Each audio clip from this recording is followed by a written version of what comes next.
Alright everyone, first off, apologies.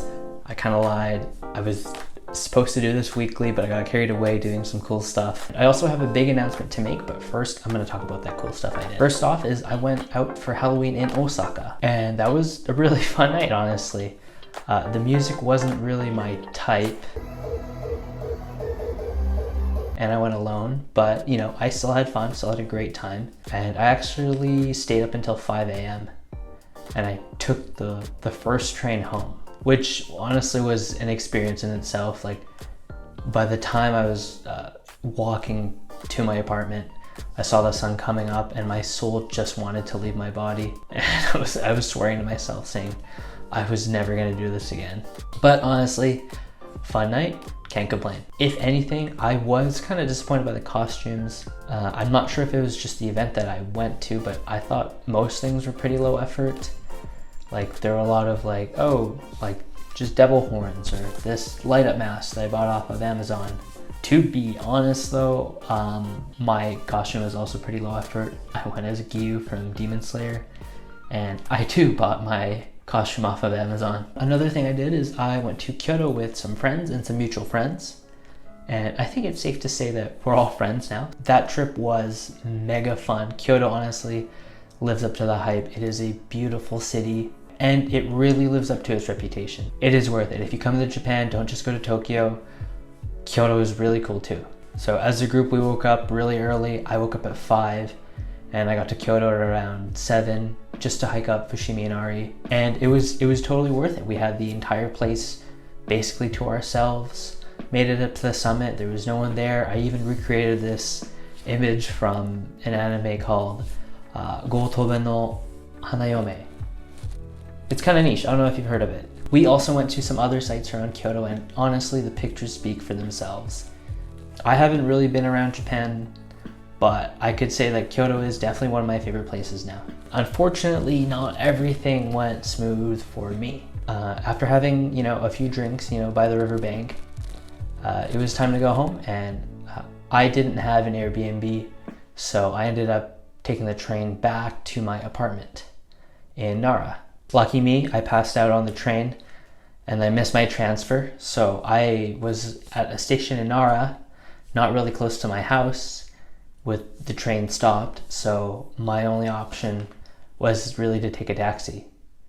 So I called a number on the taxi stand and I tell them what station I'm at, and I asked for a taxi, and I told them I'm at the taxi stand, and they all they said to me was, yes, this is a taxi stand, and they hung up on me.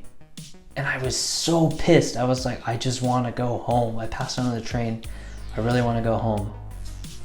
And I tried calling the taxi app, and that taxi canceled on me too. And I was really pissed. And at this point I was, fueled by pure spite. And, just honestly, just to spite the taxi company, I walked home. It was over an hour from the station to my apartment, and I was like, I'm just gonna walk. It was kind of a trippy walk, I'm not gonna lie. Rice field after rice field. But I made it home okay at a reasonable time. And yeah, that was that. Unfortunately for me, that wasn't the only transportation error I made that weekend. That weekend I also went to Tottori to watch a kickboxing match with my girlfriend. The match itself was great. It was great entertainment. I'm really glad that I got to see the fight.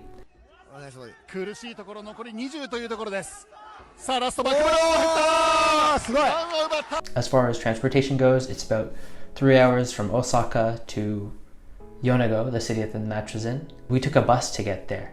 And it turns out for the bus I reserved back to Osaka, I had reserved it at 6:30 a.m. instead of p.m. And I didn't find that out until I went to go pick up my ticket. And the lady at the counter told me that, oh, this is for the morning, and there are also no more buses for today. And I was like, I couldn't believe myself, honestly. Like, that was my way home, and I was 3-4 hours away from home. Luckily, trains are good in Japan. They are expensive.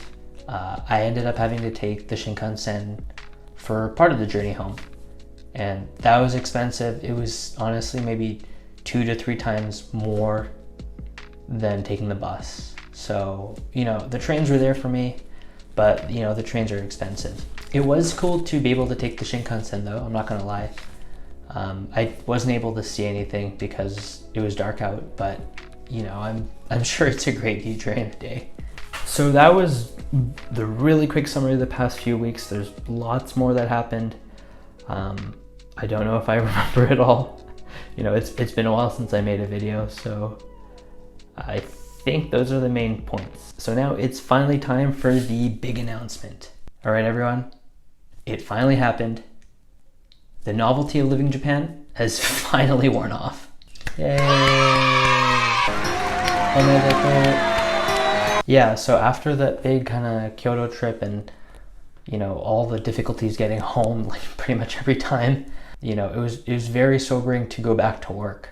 Even though I am in Japan and I love being in Japan, I'm still showing up to work on Monday, and that's something that doesn't really change regardless of where you are. I got to be a tourist and live carefree for a few days and see all the sights and just enjoy myself. But coming back to work made me feel like I was back in Vancouver doing the same things, commuting to work, sitting in an office, commuting home, eating gyoza and udon, which I already eat in Vancouver and I eat here. My diet really hasn't really changed. And on the way home from work today, actually, I thought to myself that life is kind of the same. You know, even though I moved to Japan, there's that meme where it's like place and then place, Japan. And honestly, for me, that was very true, I think, up until recently. You know, there's definitely a time limit on that if you move to Japan. And, you know, it became increasingly clear that unless I was going to go out there and have some new experiences and, you know, try different things and really make the most out of being in this country, that my life was going to be the same. I only got here about a month ago, and honestly, like, I can't be too different. I'm going to have some of the same habits I had in Vancouver. I'm going to do what's familiar. Language barrier aside, I've been living this kind of same life, not going to lie, which I saw coming, but, you know, I know that going forward, I'm going to have to make adjustments to what I do and to my lifestyle, you know, in order to maximize my time in Japan. So that's all for now, and I kind of rambled a bit towards the end, but I hope everyone enjoyed it, and I will try to do this weekly. I probably won't do it weekly, but I'll aim for weekly. Thanks, everyone.